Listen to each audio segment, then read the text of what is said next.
Hi everyone, welcome to digital GK classes. तो आपको पता ही है कि यूपी में दोबारा से एक वैकेंसीज आई है। कुछ दिनों पहले कस्तूरबा वाली वैकेंसीज थी। Again ECC early childhood care and education वाली वैकेंसीज आई है।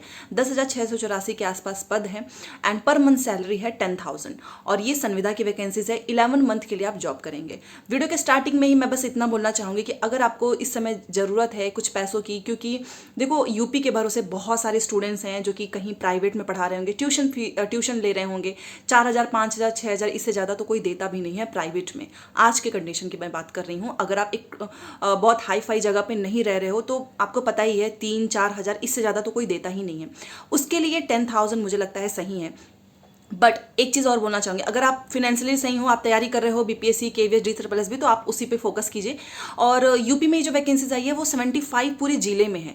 तो आप जिस जिले में है आपको वहीं पर जॉब मिल जाएगी। 11 मंथ के लिए एटलीस्ट आप स्टेबल हो जाओगे, थोड़े बहुत अपने खुद के खर्चे दे सकते हैं आराम से, तो उनके लिए सही है। बट फिर भी बहुत ज़्यादा दुखी करता है इस तरीके की वैकेंसीज की। आप परमानेंट वैकेंसीज भी तो दे सकते हो ना। ये जो स्टूडेंट्स हैं BA DLED सीटेड पास हैं, कब तक ये कॉन्ट्रेक्चुअल वैकेंसीज या फिर कहीं ना कहीं छोटे मोटे नौकरी करते रहेंगे। इन्होंने इतने पैसे दे दिए, तैयारी भी कर रहे हैं, सीटेड पास भी हो चुके हैं, इनको एक मौका भी नहीं मिला। आप सोचो, जब से ये लोग पास किए होंगे सीटेड BA DLED, उनको एक अपॉर्चुनिटी भी नहीं मिली खुद को दिखाने की भी कि क्या वो सच में उनकी तैयारी अच्छी चल रही है। वो एग्जाम तक भी नहीं हुआ है। तो मुझे लगता है कि गवर्नमेंट को इस पर भी ध्यान देना चाहिए, क्योंकि बस कॉन्ट्रेक्चुअल वैकेंसीज दे देने से कुछ नहीं होने वाला है। परमानेंट निकालिए जिसमें एक सैलरी अच्छी हो, ताकि स्टूडेंट्स को भी लगे कि जी हाँ, उन्होंने जो पढ़ाई की है उसका उनको कुछ जो है मिल रहा है। साथ में ये ना लगे कि वो डिप्रेस हो रहे हैं कि यार 10,000 नौकरी के लिए इतना पढ़ाई किया था क्या बस। ठीक है, चलिए अब बात कर लेते हैं डिटेल में। सबसे पहले तो ये जो early childhood care and education vacancies आई है, इसकी जो पूरा प्रोसेस है ना वो 30 सितंबर तक जो है पूरा कर लिया जाएगा। ये चीज़ क्लियर रखिएगा, ठीक है। इसमें कोई एग्जाम नहीं होना है, इसमें आपका मेरिट बनेगा। मेरिट आपका 10th 12th ग्रेजुएशन और जो भी आपने किया होगा कोर्स उसके ऊपर ही डिपेंड है। सबसे अच्छी बात ये क्या है कि ये जो वैकेंसीज आई है, मैंने अभी आपको बताया कि 10,685 या फिर 84 के आसपास है। ये आपके पूरे 75 केंद्र में, मतलब जो जिले हैं 75 जो जिले हैं हमारे यूपी में, उन सभी में। मतलब आप आगरा के हैं, लखनऊ के हैं, आप गोरखपुर के हैं, आप अपने ही जिले में जो है आपको आराम से मिल जाएगा अगर आपका अच्छा खासा मेरिट है। अदरवाइज आपको दूसरे भी जिले में जाना पड़ सकता है। ये तो डिपेंड करता है मेरिट पे। चयन प्रक्रिया ओनली आपका मेरिट ही डिसाइड करेगा, जो कि आपके परसेंटेज होंगे, जो भी अभी मैंने आपको बताया। दूसरी चीज़ की, अब इसमें एग्जाम होना नहीं है, ऑनलाइन एप्लीकेशन होगा। वो सारी डिटेल्स मैं आपको बता दूंगी अगर आप इंटरेस्टेड हैं तो। पूरा नोटिफिकेशन मैंने क्लियर एकदम डिटेल में पढ़ा है, ताकि आपको वर्बली बहुत अच्छे से सब कुछ समझा सकूं। एंड जो भी डाउट्स हो आप कमेंट सेक्शन में जरूर बताइएगा। देखिए, मैंने पहले भी बोला है, कई बार मैं बोलती हूँ कि अगर आपको सच में नीड है तो आप प्राइवेट ट्यूशन, बहुत कम पैसे मिलते हैं, तो ये 10,000 11 महीने के लिए एटलीस्ट आपको मिलता ही रहेगा। आप अपनी पढ़ाई भी कंटिन्यू कर सकते हो। आप जो भी तैयारी कर रहे हो, सीटेड, BPSC, KVS, उसमें थोड़ा आपको सपोर्ट करेगा। मेंटली भी हमें कई हद तक जो है थोड़ा बहुत सही लगता है कि यार चलो ठीक है, हम खुद अर्न कर रहे हैं, फैमिली पे डिपेंड नहीं है। उनके लिए वैकेंसीज ठीक है कि आपको हर महीने 10,000 मिलेगा और उसमें आपके अपने खर्चे हो जाएंगे, साथ में आपकी पढ़ाई भी।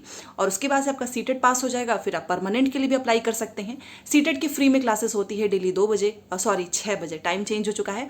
एंड पेपर 2 सोशल साइंस है अगर आपका, तो आप हमारे नोट्स ले सकते हो बहुत मिनिमम प्राइस पे। आप सभी को ध्यान में रख के बनाया गया है ताकि हर एक स्टूडेंट्स ले सके। पैसे की वजह से ऐसा ना हो कि आपकी तैयारी ना हो पाए। अब ये जो ECCE है, आपने देखा होगा, NEP में भी हमने पढ़ा था। अभी KVS में आप देखिए बाल वाटिका की वैकेंसीज कॉन्ट्रेक्चुअल हो रही है, बहुत जल्द परमानेंट होगी। तो इसकी अगर मैं एलिजिबिलिटी की बात करूँ तो इसमें BA DLED की कोई रिक्वायरमेंट नहीं है, कोई सीटेड की रिक्वायरमेंट नहीं है। ऑब्वियस सी बात है, कॉन्ट्रेक्चुअल वैकेंसीज है। इसमें केवल वही लोग भर पाएंगे जिन्होंने ग्रेजुएशन में BA विद होम साइंस, ठीक है, 50% जनरल के लिए। अगर आपने ग्रेजुएशन में आपका होम साइंस है, 50% है, आप अप्लाई कर सकते हो।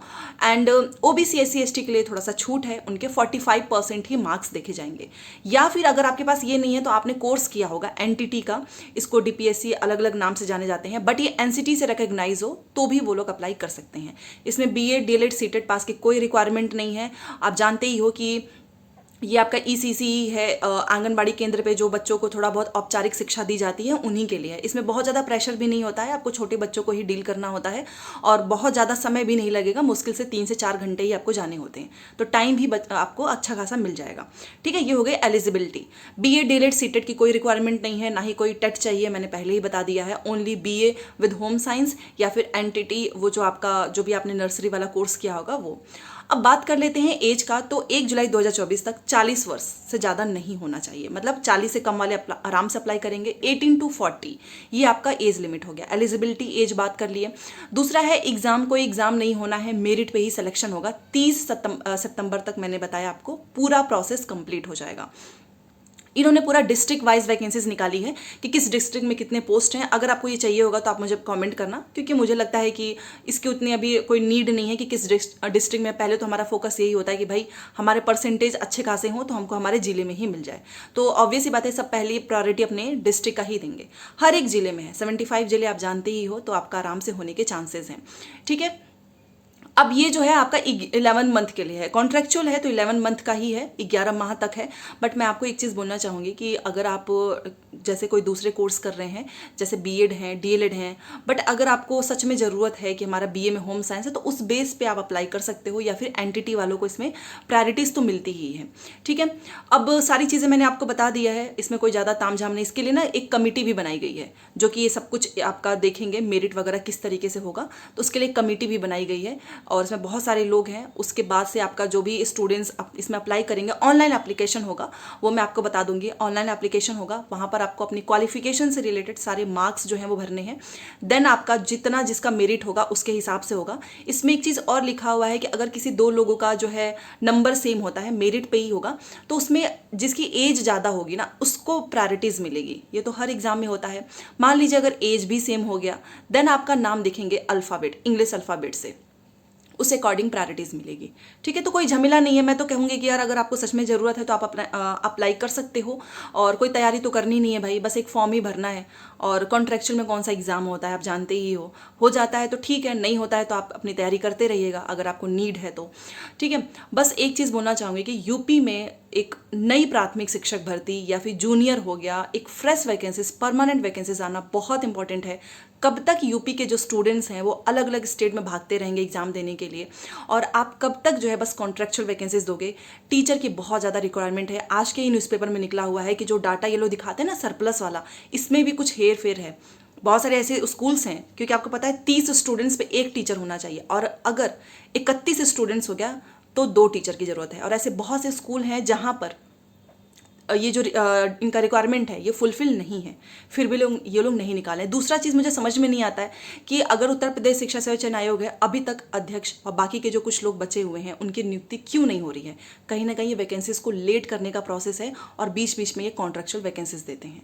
चलिए खैर कोई बात नहीं, ये जो वैकेंसीज है ये आप सभी के काम की होगी तो भर देना, नहीं होगी तो आप अपने नेक्स्ट एग्जाम की प्रिपरेशन करना। पेपर 2 सोशल साइंस का नोट्स लेने के लिए मैसेज कर दीजिएगा। मिलते हैं 6 बजे हमारी क्लास में, और इस तरीके की वैकेंसीज आएंगी तो मैं बताती रहूँगी, क्योंकि मुझे पता है तैयारी के दौरान बहुत सारे स्टूडेंट्स की कंडीशन एक जैसी नहीं होती है। कुछ स्टूडेंट्स ऐसे होते हैं जो बस ये चाहते हैं कि यार कहीं से भी 10,000 15,000 हर महीने की नौकरी मिल जाए। मिलते हैं नेक्स्ट क्लास में। Thanks for watching.